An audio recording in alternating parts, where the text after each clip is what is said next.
Morning, everyone. My name is Christina Kepi. I'm the director of the Center for Canadian American Studies here at Western Washington University. Before we begin today's webinar, I would like to begin with a land acknowledgement. Western Washington University's main campus is situated on the ancestral homelands of the Coast Salish peoples who have lived in the Salish Sea Basin all throughout the San Juan Islands and the North Cascades watershed from time immemorial. We express our deepest respect and gratitude to our Indigenous neighbors for their enduring care and protection of our shared lands and waterways. The Center for Canadian American Studies and the Foundation for Western Washington University and Alumni are pleased to welcome you to today's webinar, which is titled Erased, Displaced, Misplaced, Reclaiming Chinese Canadian National Identity Through Co-op Radio. Today's webinar marks the fourth and final iteration of our 2024 speaker series, which we have called Populations Rendered Surplus in Canada. And today's speaker is Rachel Wong. She is an adjunct professor at Seneca Polytechnic in Toronto, Canada, where she teaches Canadian Studies and Composition and Rhetoric Studies. Additionally, Rachel is a doctoral candidate in the English department at York University in Toronto. Her thesis, titled Literary Agency and Activism in Asian Canadian Literature, investigates the intersections of activism and literature. She holds a master's in comparative literature from Western University, not this Western, the Western in Canada, in Ontario. Her research also includes community and the diasporic experience in Asian North American literature. Just a little bit of housekeeping before we begin. If you have submitted questions prior to today's webinar, thank you so much for doing so, and we will address those in the Q&A at the end. For those of you who wish to submit comments or questions during the webinar, please use the Zoom Q&A feature, and that's in the bottom middle of your screen. And we'll do our best to respond to any questions, and as many as possible today. If you could use the speaker part of Zoom, that's probably the most ideal way to view today's webinar. So I think with that, let's get started, and I will pass it over to Rachel. Thank you so much. All right, thank you so much, Christina. Just let me get my slides up and running. Okay, here we go. Thank you so much for that lovely introduction. Just one more time, in case folks are just joining us, my name is Rachel Wong. I use she, her pronouns. As Christina mentioned, I am a doctoral candidate at York University in Toronto. I'm also pulling a little bit of double duty. I'm a faculty member at Seneca Polytechnic, where I teach Canadian Studies, composition and rhetoric studies, communication studies, pretty much anything they'll let me teach. This summer, I'm actually fortunate enough to be teaching a course on women in Canada. So I have a wonderful group of students who are learning everything and anything about what it is like to be a woman in Canada, the different challenges they face. So that's just a little bit of my teaching history. In terms of my background, I have an MA in comparative literature from the University of Western Ontario, which recently rebranded as Western. So not your Western, Canada's Western, which is also somehow on the East Coast. Don't ask. And I also have a bachelor's in English and History from Simon Fraser University, just across the border from Washington. So I've wanted to also just kind of contextualize where this talk is coming from, how I sort of came to it, and how I reached Pender Guy. So I've been researching the Asian Canadian diaspora fairly broadly for about the last decade, so since about 2014. Although my doctoral dissertation and sort of more recently my research has been grounded in looking at the intersections of kinship networks and forming kinship bonds and looking at grassroots activism and Asian Canadian literature. So I don't know if anybody here was thinking about going to grad school or doing a PhD, but part of that is you have to do a huge oral exam, and the research for Pender Guy actually sort of came out of that. So this was on my reading list, or the tapes for the audio tapes for Pender Guy was on my reading list. So unfortunately, that didn't quite fit into the dissertation. I tried really hard to shoehorn a chapter in there. but unfortunately that got rejected real fast by my committee. But I wasn't prepared to just sort of like let that research go. So my research on Pender Guy has seen a few different lives. First, as a podcast about 2 years ago, I was able to do a recording about the history of Pender Guy and comparing it to a few other organizations.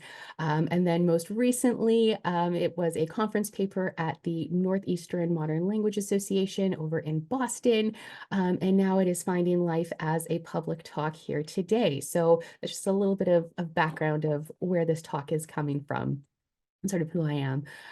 Okay, so as you know, I teach a lot, so I will always start all of my classes with an agenda. I understand I'm not necessarily teaching today, but I'm still going to give you an agenda, sort of like a roadmap of what it is I'm going to be talking about and where we're at any given moment in the talk today. So I'll start off with some context. I'll introduce Pender Guy, who those folks are, what they were doing, why they need to be talked about. I also talk a little bit about another group of people who are also related to Pender Guy, but they have their own separate names. So those are the Asian Canadian Writers Workshop. And I'll be using the acronym throughout the presentation today, ACWW. Both are a handful, I know, but that ACWW will always be an Asian Canadian Writers Workshop. I'll talk a little bit about Vancouver Chinatown's geography. I promise that's relevant, and you'll see why later on. And then I'll move into my close readings of the first episode. So true to my literature roots, we'll do a close reading of, I have 2 audio clips for you as well. And then I'll sort of move into sort of like a then and now. We'll come back to the ACWW and take a look at the Emerging Writers Award and something called Rice Paper Magazine. So more just transitioning into what Pender Guy was doing in terms of coalitional community building and what that kind of looks like now in a more contemporary context. And then I will wrap up and hopefully give us lots of time for Q&A. All right. Before we get there, though, a few quick little caveats and announcements that I just wanted to make. So my talk today is going to explore some of the conversations currently taking place within Asian Canadian studies as it relates to coalitional spaces and community building. Specifically, I look at a co-op radio program from Vancouver called Pender Guy, which aired on cooperative radio from May 1976 to December 1981. The members of Pender Guy were comprised of university students mostly, but as well as artists and activists from the Asian Canadian community attempting to establish and solidify their own collective identity during a time when minority communities and people of color were often sidelined or else considered as surplus to a national narrative that often privileged Anglo and Franco-Canadian identities. So this talk briefly excavates a social history of the Asian Canadian community, its artists and activists, by turning briefly to the past to look to the horizons of Asian Canadian coalitional spaces and community building. I then address the present moment of Asian Canadian artistic output and try to situate it within our present CanLit moment and address the space it currently occupies. So quick disclaimer that this reading of Pender Guy and its collective output is by no means comprehensive or even complete, and I'm not trying to make it that way. Rather, I offer one possible reading or excavation of a social history that explores the significance of coalitional and community-based activities. Before I begin my analysis, though, I want to contextualize and frame some of the social and historical scopes from which this talk and its claims emerge. So a comprehensive historical overview of the Chinese in Canada is kind of outside the scope of this talk and would, quite frankly, just eat into far too many of my precious minutes I have here today. That said, I still want to outline and contextualize the main historical events and movements to which Pender Guy was often responding in its broadcasts. As a settler colony, Canada has a very long history between Indigenous peoples and their relationships with white settlers of European descent and racialized laborers who arrived in the country either voluntarily or through coerced means. So Angie Wong characterizes this movement via traditional colonial frameworks. This is a picture of her book here where I've pulled this quote from, where she states that discussions of settler colonialism must be read through a triadic formation, not a dichotomy of colonized and colonizer, which is what distinguishes this field from classical colonialism and post-colonial situations.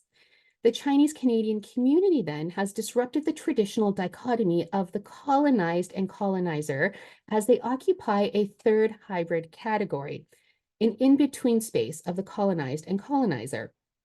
Wong uses the term arrivants to refer to people who fall in this hybridized space. So racialized arrivants typically perform foundational modes of labor and carry out national projects that establish settler colonies and their economies. This was true for the early Chinese arrivants, as they initially provided the majority of the labor for the Pacific Railway project in British Columbia throughout the late 19th century. Upon completion of the railway, arrivants who remained in Canada traditionally held roles or owned businesses in the service industry, including but not necessarily limited to laundromats, restaurants, general store owners, and also served as domestic workers in white households. As such, the arrivant or racialized laborer is a critical placeholder within the settler colonial triad who works to reveal processes of racialization and colonization by mapping out a third space between settlers and Indigenous peoples.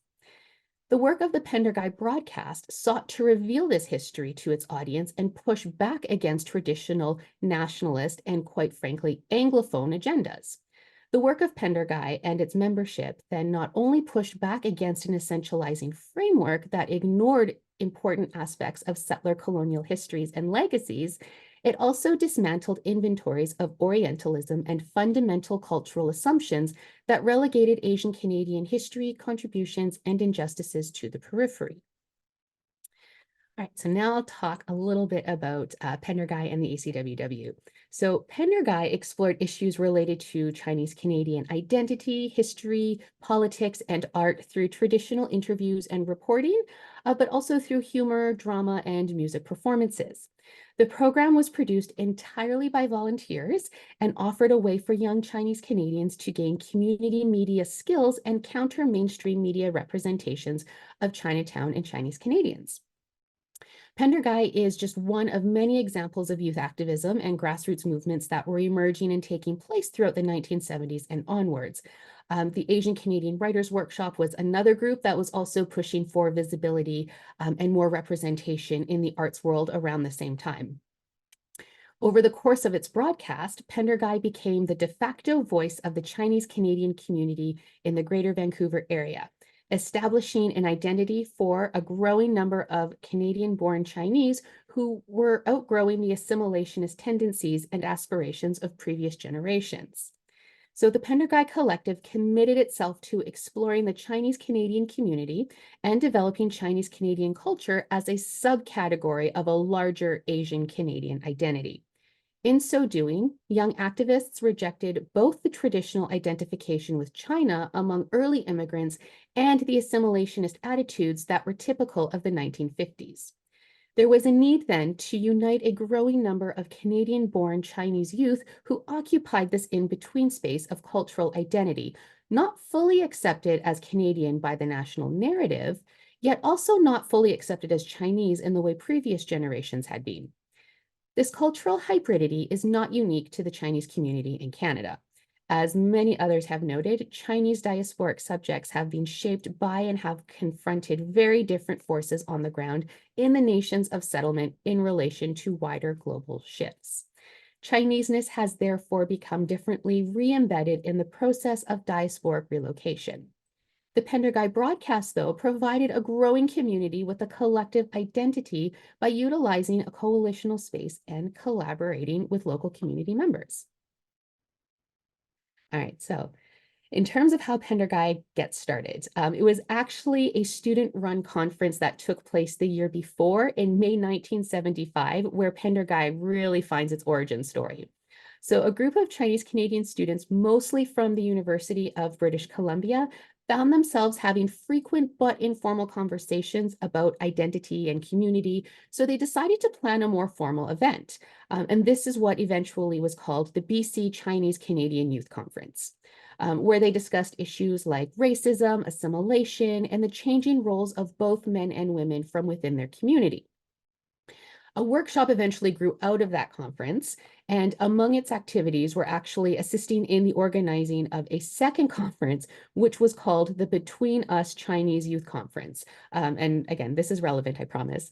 So the Between Us Chinese Youth Conference had participants from two UBC Chinese Canadian student organizations. The first was the Chinese Student Association, or the CSA, many of whom were Chinese Canadian students born outside of Canada. And the other group was the Chinese Varsity Club, or the CVC, whose membership consisted largely of Chinese Canadians who had been born in Canada. These two groups and their memberships were mostly just by coincidence. They were absolutely not segregated.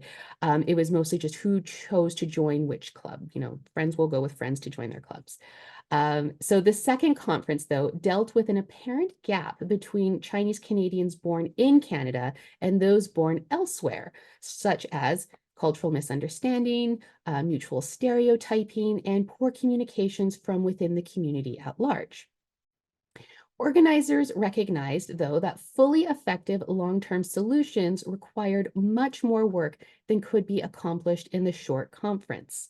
At the end of the Between Us Chinese conference, so the second conference, one of the organizers encouraged participation in activities that were in various planning stages in the Chinese Canadian community already. One such suggestion was that the Between Us Chinese conference be publicized on a listener-supported community radio station, aka Vancouver Cooperative Radio. So these were the questions and the answers and the planning that actually laid the groundwork for what would formally become Pender Guy the following year. So that's the origin story there for Pender Guy. In terms of the ACWW, one of the biggest and likely most recognizable movements that emerged from the Asian Canadian community at large during the Pender Guy broadcast was the formal establishment of this group, the Asian Canadian Writers' Workshop. Their work began in the early 1970s as a number of separate but overlapping groups whose aims it was to build more diversity and inclusion in various artistic spaces. So the ACWW began with a handful of community activists turned writers from these different groups and was created out of a need to develop and nurture what they called Pacific Rim Asian writers. This was an intentionally loose definition that was meant to include as many people as they could, rather than exclude any writers of Asian heritage. I mention this because most of the founding members of the ACWW were also involved to varying degrees with Pender Guy.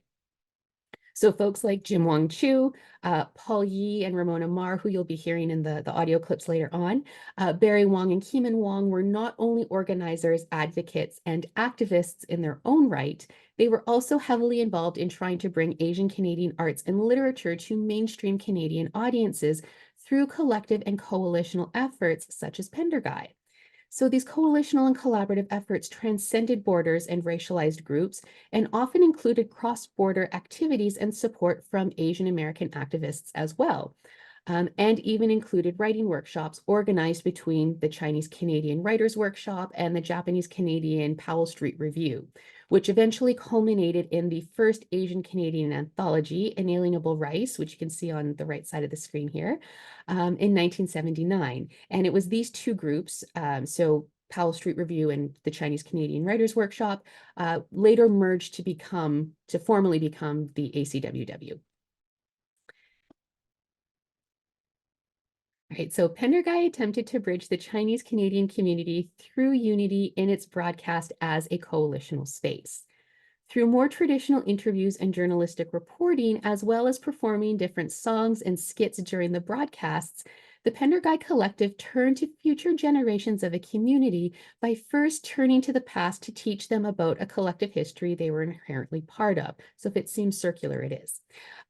Artistic expression, community building, and coalitional space were inherent to the process of the Pender Guy broadcast.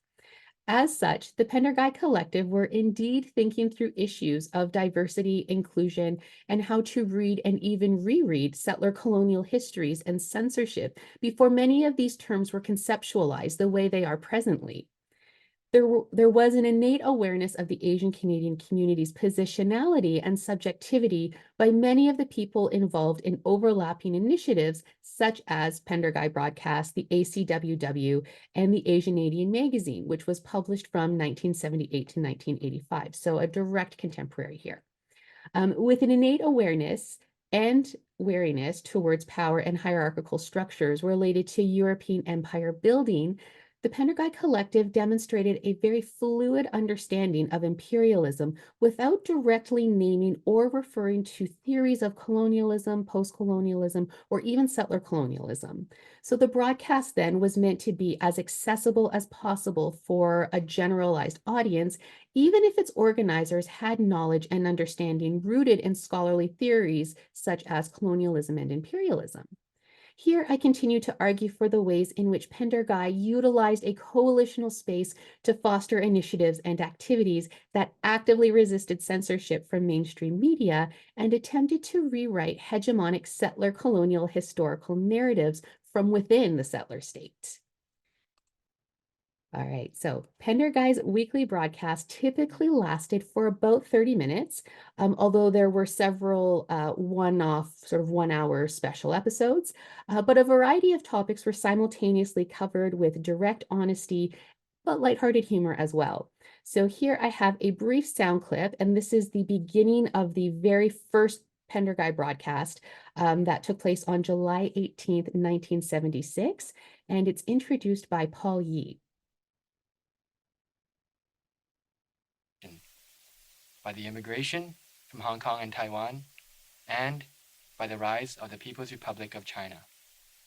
This program will promote and document the growth of our culture, the Chinese Canadian experience, within its Canadian context. It will look at the issues that affect the need and ability of our people to maintain a common sense of community and unity. Pender Guy is broadcast in English, the language of the country that we call home, the country that we helped to build. All right, so here is our first close reading.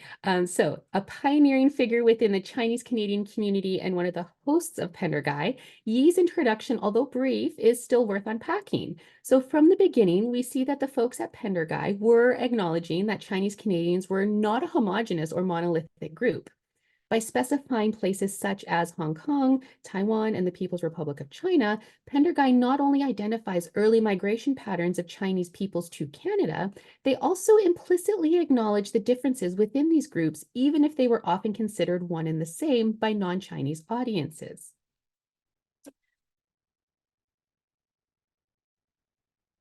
Indeed, Lian Chao has long argued for the ways in which Chinese Canadians were stereotypically viewed by a white Canadian majority. And again, here is the reference here from her book. Instead of being received as individuals, they were always regarded as a racial group, either as a cheap labor force to be used or expelled, or as an alien race to be excluded from professional jobs, citizenship rights, and immigration altogether. This exclusion from the mainstream not only rendered the Chinese Canadian community as surplus in many facets of society, but it also simultaneously pushed the community to form a collective identity, which Chow refers to as the collective self. This collective self developed throughout the years at Pender Guy and while Pender Guy aired, and was a coalitional effort between the volunteers, the collaborators, and the listeners. All right, next they acknowledge that the broadcast is conducted in English. So this is worth noting for several reasons. First, the very title of the program is actually a linguistic play on words. So for most, the title seems like a nod to a man named Pender, right? Like Pender Guy, kind of a weird name. The word guy, however, is the Cantonese word for street. And the significance here is that Pender Street is not only the location of where the radio program was recorded and broadcast, but also the main thoroughfare of Vancouver's Chinatown, and in many ways represents the heart of the historic enclave. So I don't know if you can see here on the map, it's basically right smack dab in the middle here. We have Pender Street going through here. So this is definitely a main thoroughfare along with Kiefer, a little further south, but this is, again, heart of Chinatown. So, without a working knowledge of some of the most basic Cantonese words and a basic understanding of the layout of Vancouver's Chinatown, one is likely to miss the significance of the show's title and its nod to one's cultural identity. The Cantonese language and its dialectic variations, such as Hui Ping and Tui Sun, were among the more popular dialects spoken by early Chinese arrivants to Canada. As such, although the program was conducted almost entirely in English, there remains a subtle nod to the historical, cultural, and linguistic ties to Pender Street and Chinatown at large. Chinatown, of course, was also a historic site that was designed and conceptualized to initially contain and segregate Chinese people from the rest of Canadian society in urban centers such as Vancouver, but also other urban cities such as Calgary, Edmonton, Toronto, and Montreal. And just to give a little bit of American context, I would extend this to Seattle, New York, and San Francisco as well, among other cities. There is also a quiet and subtle rupture in running the program in English. While true that many of the initial arrivants spoke linguistic variations from the Canton region, 2 to 3 generations had often passed between these arrivants and their Canadian-born children and even grandchildren, who were either involved in or listened to Pender Guy. As such, English was not only a political choice, but also one of inevitability.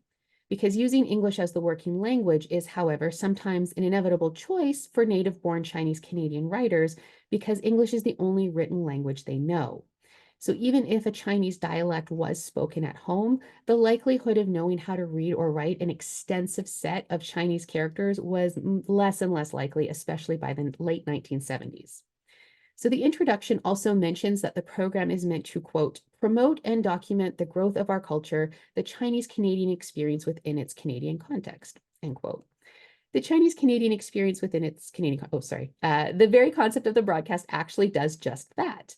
This also speaks to the sense of community and unity the volunteers were trying to foster through such a broadcast.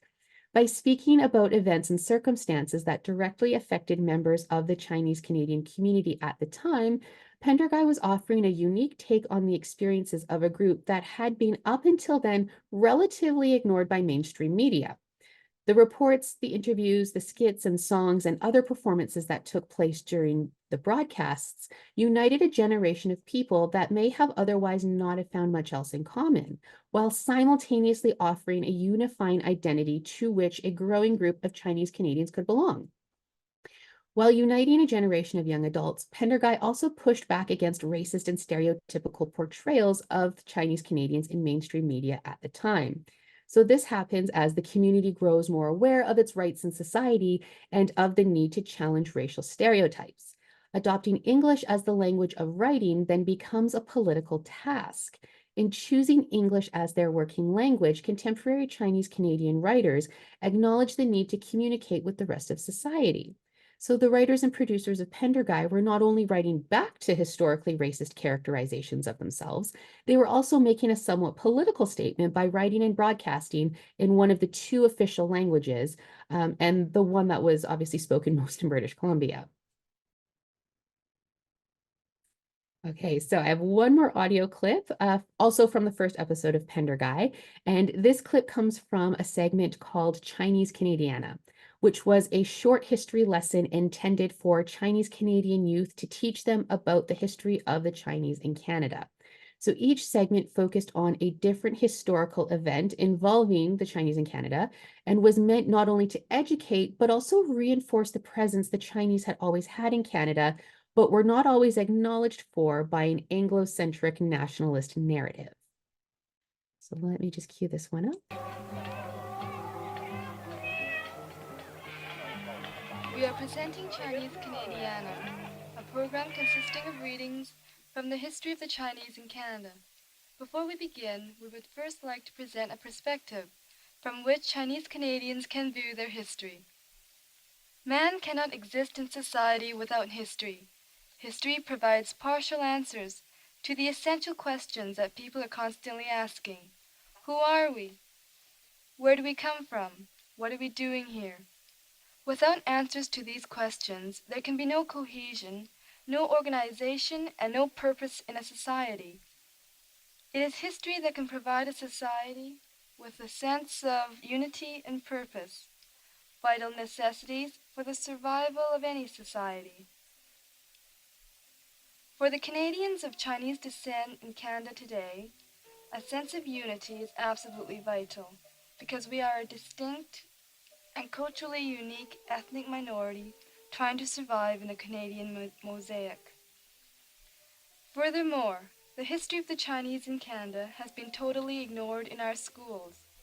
Consequently, the generation of the present Chinese Canadians do not fully appreciate the sacrifices, the hardships, and the contributions that our forefathers had made many years earlier in Canada. The appreciation and knowledge of these experiences will help Chinese Canadians achieve a firmer grasp of our roots in Canada and to have a deeper understanding of our current role in society today. Today, we will examine some examples of the anti-Chinese activities in Vancouver in 1886. All right, so this segment goes on to share its history lesson and discuss various examples of anti-Chinese sentiments around Vancouver in 1886, and subsequent segments of Chinese Canadiana discuss similar cultural histories of the Chinese in Canada. While I have not included the entire segment just due to time constraints, this introduction to the history lesson is worth dwelling on a little bit longer. And here comes our second and final close reading. So, as they mentioned, not only was the history of the Chinese Canadians not taught in schools, but much of this history was also not inherently passed on from one generation to the other within the Chinese Canadian community. So in a time where many Canadian families of Chinese descent wanted to immerse themselves and be accepted into the social fabric of Canadian society, particularly the older generations who came of age in the 1950s and 60s, letting go of cultural and linguistic heritage was often just one of the consequences of so doing. As such, cultural and social history was not inherently passed on to the youth of the 1970s who would have listened to Pender Guy. So the first Trudeau government had also been formally advocating for their multicultural policy since about 1971, further adding to a perceived necessity to assimilate to colonial Canadian standards. This, along with the government's failure to adequately address the continued marginalization many racialized groups still experienced, meant that the Chinese Canadiana segment was needed more than ever before to both educate and demand representation from mainstream media. Despite the attempt in 1971 to adapt the policy of multiculturalism under the umbrella name the Third Force, the Trudeau government did little to address the continual marginalization of racialized groups and First Nations peoples. National politics in the 1960s and 1970s was dominated by the issue of Quebec rights and the sharing of power between English and French in Canada. The Asian Canadian identity was an attempt to intervene in this political order. So Pender Guy's Asian Canadiana segment then was a more direct and explicit attempt to educate a community of Chinese Canadians who were now in need of establishing their own cultural identity while simultaneously establishing a coalitional identity that disrupted the Anglo and Franco-centric binary that was privileged as the national narrative of being Canadian.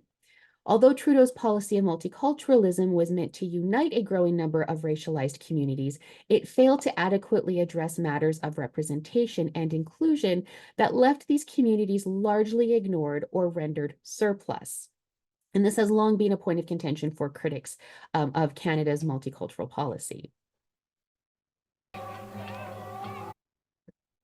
All right, so coupled with anti-Asian sentiments in the news and media at the time, such as the infamous W5 segment titled Campus Giveaway, which was about so-called Chinese students taking over Canadian universities, many Chinese Canadians were faced with overtly biased and anti-Asian sentiments on a daily basis, making it difficult to fully embrace a Chinese Canadian identity. And here I'll parse out the controversy a bit more. So the W5 segment, which aired on CTV, which stands for the Canadian Television Network and is a national news channel, aired on September 30th, 1979. And it was an 11-minute segment which was titled Campus Giveaway. And it used incorrect and misleading statistics and images to suggest that international students, specifically Chinese students, were overrepresented at Canadian universities to the detriment of white Canadian students. This particular segment depicted Chinese Canadian students as foreigners throughout the broadcast, which rightly outraged Chinese Canadian communities across the country. During the segment, the camera actually pans to a pharmacy class taking place at the University of Toronto and shows 6 Chinese students who were supposedly taking up space from more deserving Canadians. The problem was that the featured foreign students, and I use scare quotes here, were actually Canadians who were later confirmed to either have been born in Canada or had become naturalized citizens. So the statistics were also extremely misleading. W5 said that over 100,000 foreign students were crowding Canadian schools, when the reality was that it was less than a fifth of that. Furthermore, in some professional faculties, such as pharmacy at the University of Toronto at that time, you had to be an Ontario resident to apply. So out of province, let alone international students, were not even eligible for admission to that program at the time. The point here is that it was only about 45 years ago that it didn't make sense to the professional journalists on the nation's most watched investigative news program that a student of Asian descent could possibly also be Canadian. And this is where Pender Guy enters the chat. So along with numerous protests across the country against W5, the W5 segment and CTV, Pender Guy also dedicated portions of its weekly broadcast to discussing the effects of the campus giveaway segment on its community members and listeners. Some of Pender Guy's members were also involved in various protests and counter-reporting after the W5 segment aired. The segment, though, did have one major, if unintentional, effect. It united a community in a way that nothing else had really come close to doing. So it became a watershed moment for the Chinese Canadian community because it awoke a social and political consciousness that transcended the activist work that Pender Guy had been doing for almost 3 years at this point. So people from marginalized communities across the country, not just the Chinese Canadian community, but from various communities, went out to protest and boycott CTV, picketing the broadcaster and demanding an official apology. The Chinese Canadian National Council, or CCNC, which is a civil rights group that advocates on behalf of community interests, was also established because of the segment and continues its work presently. CTV did eventually apologize 7 months later, in April 1980, after all of the backlash, but only after the threat of a lawsuit. So take that for what you will. But if Chinese Canadians were represented in mainstream media, they were either misrepresented as other, as with the W5 segment, or incorrectly and stereotypically characterized as surplus. In other words, the continuous racist discourses in the mass media exposed the limited impact of the multiculturalism policy adopted by the federal government in 1971. In the 1980s, in both private and public media cultural discourses, Asian Canadian voices remained largely missing. So Pender Guy's Chinese Canadiana segment was an attempt to intervene and mediate this rupture and provide a coalitional space for emerging artists and activists to learn a hidden history about themselves and their place within the nation. The segment then pushed back, albeit gently, against traditional historical narratives of the nation state that tended to erase and ignore the presence and contributions of Chinese Canadians. So Pender Guy attempted to bridge the Chinese Canadian community through unity in its broadcast as a coalitional space. As Xiaopeng Li notes, consciously positioning itself as a community program, Pender Guy Collective rejected the mainstream idea of journalistic objectivity, unapologetically claiming to follow the principle of third world journalism. It was through their interviews, reporting, and the songs and skits and performances that Pender Guy program turned to future generations of the community by turning to the past to teach them about this collective history they were inherently a part of. Thus, artistic expression, community building, and coalitional space was inherent to the process of the Pender Guy broadcast. So I'll start to wrap up. I'm not quite done yet, but I'm going to start by turning back to the ACWW and briefly turning to some of the more recent examples of coalitional and community building currently taking place. So building upon the work of the Pender Guy Collective, the ACWW, which is still very much active within the Canadian literary community, established the Emerging Writers Award in 1999. The award is meant to discover and encourage early career writers to develop quality manuscripts and promote their work to Canadian publishing houses. The award alternates between poetry and fiction manuscripts in a given year, and the only criteria for submission is that the author be an unpublished Canadian with Pacific Rim Asian heritage. Again, it's very broad, it's very open, that's it. Previous years attempted to publish other genres such as children's literature and play manuscripts, but these proved either unsuccessful or simply just did not garner enough submissions to keep them going. So the award has stuck with alternating between poetry and fiction. The first winner for fiction in 2000 was a then unknown Madeline Teen for her collection of stories, Simple Recipes, which you can see on the far left-hand side there, which eventually led to a 2-book deal from McClellan and Stewart, arguably Canada's biggest publishing company. Teen has long been regarded as a literary heavyweight within CanLit and continues to be a publishing powerhouse. At its inception, the award was only $4,000, but it was innovative because it was a strategy to attract prose and poetry manuscripts from emerging Asian Canadian writers. The $4,000 award was not given to the winning writer, but was actually given to the publisher as an incentive to help cover editing and production costs. So although there could only be one winner, the ACWW and Adjudication Committee workshopped the other shortlisted manuscripts with the authors in a given year in the hopes that one day they too would find their way to a publisher. Terry Wu's 2005 novel over there on the far right-hand side, Banana Boys, for example, was one such manuscript that went on to achieve commercial success in Canada. The award serves as an example of the coalitional work that the ACWW was doing by bringing both established and emerging writers together across genre, craft, and media. So usually the adjudication committee was comprised of more established Asian Canadian writers, and then they would then work with the shortlisted authors on their manuscripts.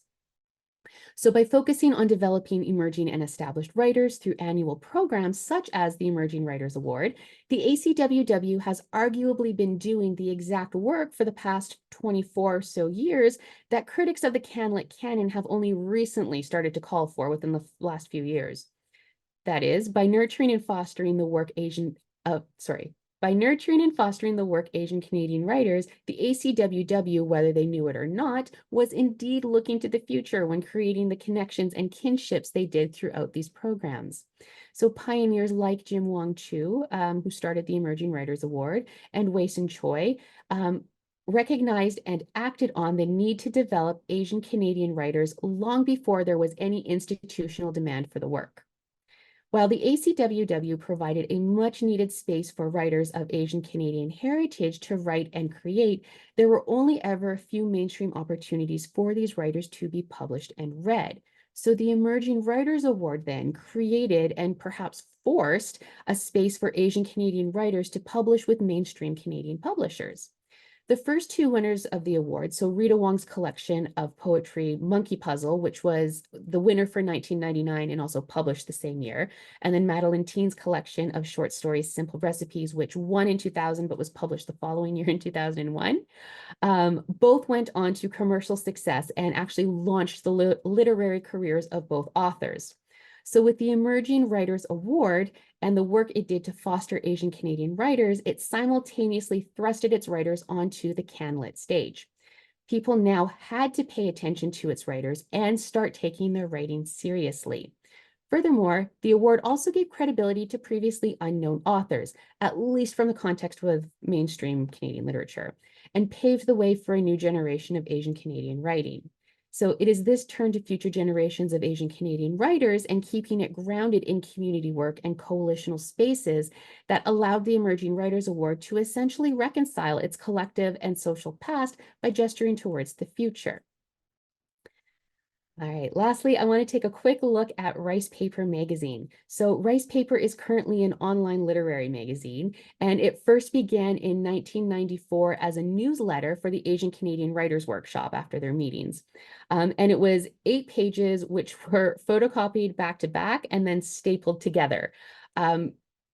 Keep in mind, this was very much the 1990s, so there was no social media to circulate communications or advertisements or announcements or anything like that.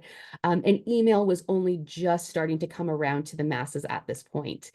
So Rice Paper, the newsletter, was a way for ACWW members to communicate amongst each other, as well as celebrate each other's successes. So if somebody had a publication, that went in the newsletter. If somebody had an event coming up, in the newsletter. From these humble beginnings, Rice Paper became a quarterly magazine in 1996 that was distributed coast to coast. So you could have a subscription where your print magazine would be mailed to you every 3 months. And it published new and emerging voices coming out of the Asian Canadian arts and literary community. So I have a few of those magazines up here on the screen. With advancements in technology, though, as well as severe cuts to arts funding during the Harper government, I mean, we're talking near obliteration of arts funding. Rice Paper had to make the difficult decision to move online in 2016, but it did afford writers a much wider audience and far richer medium to deliver ideas. So Rice Paper continues to publish both new and established Canadian voices, and is still the longest running literary magazine of its kind with an Asian Canadian perspective. All right, so I will wrap up here by mentioning that May is Asian Heritage Month if you're in Canada, and officially known as Asian American, Native Hawaiian, and Pacific Islander Heritage Month if you're in the United States. So it was not accidental that I requested to give my talk in May, as we are currently right smack dab in the middle of Asian Heritage Month. So with that, I will end here. And thank you all for listening. And I am now happy to take any and all questions you may have. Thank you, Rachel. That was, I thoroughly enjoyed that. It was so wonderful to hear of how you brought in all these different disciplines of study, you know, communications and media and diaspora studies, national identity, all these intersecting areas of interest to all of us. So thank you so much. There is a question here for you, and it's about Pender Guy.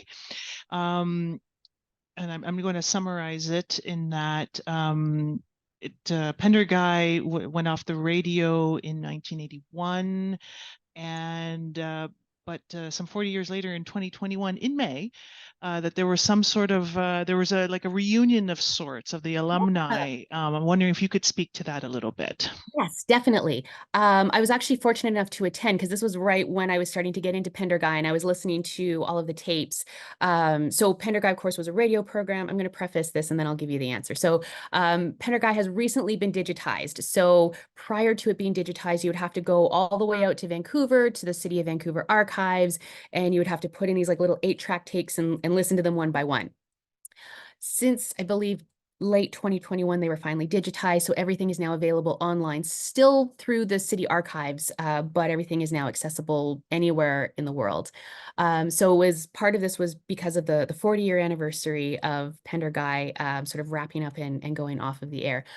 But this also happened to be a reunion. So there is a literary festival called Liter Asian, which is also an offshoot of the ACWW. So they have a literary festival every year where they have different authors come in and speak. So mostly, again, prose and poetry.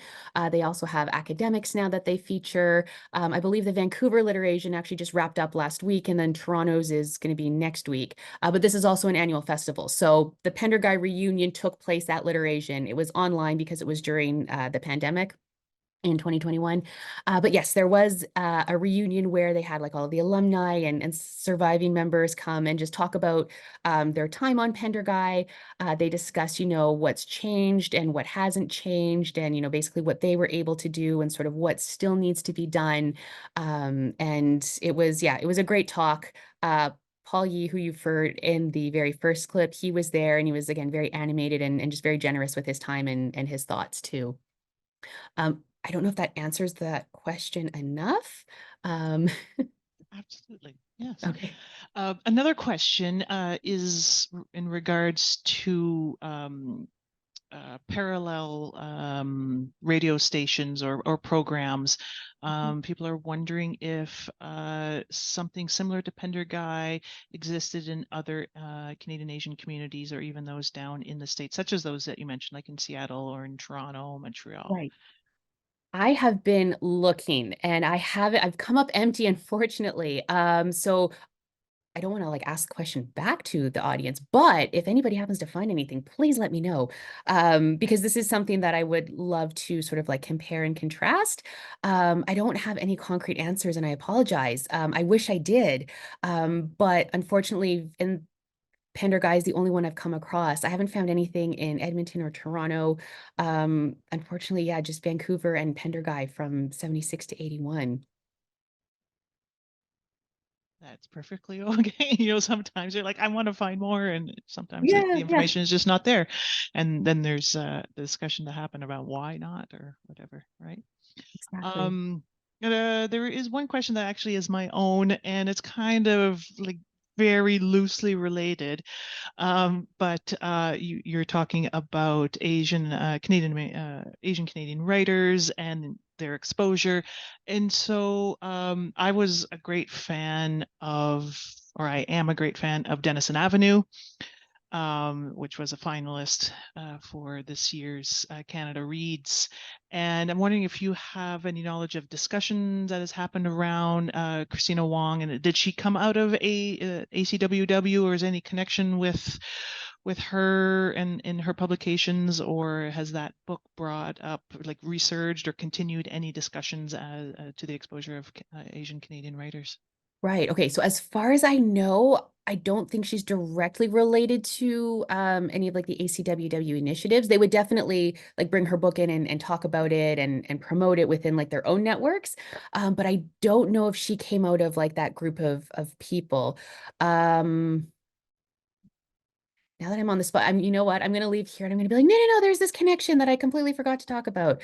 But just know off the cuff, I'm not too sure if she's sort of like related to that group of people. But unfortunately, I haven't had a chance to read the book. It is on my bookshelf along with like all the others that I still have to read.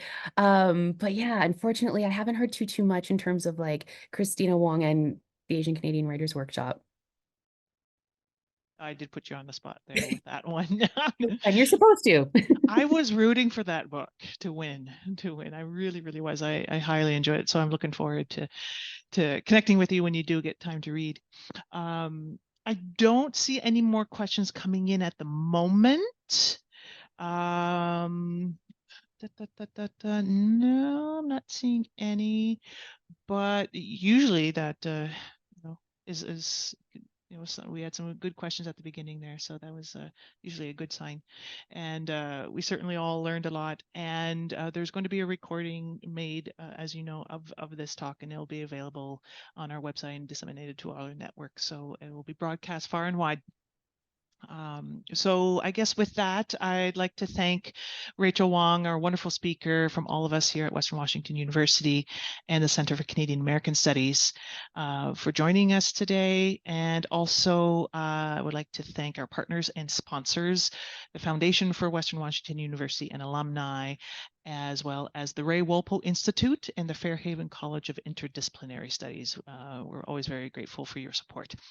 And anyone who has joined us today, thank you for taking time out of your lovely, are we Tuesday? We are Tuesday. Here Tuesday. Yes. So if you have any further questions for Rachel, please do not hesitate to reach out, and we'll make sure that we get them to her. And thank you so much again, Rachel. It's been a pleasure, and hopefully we get to connect when you come out West Coast ways here shortly. And thank you, Christina, so much for having me. It was an absolute pleasure to put this talk together. And I'm just so happy people are actually interested in Pender Guy and Asian Canadian studies. It's fun. Yes.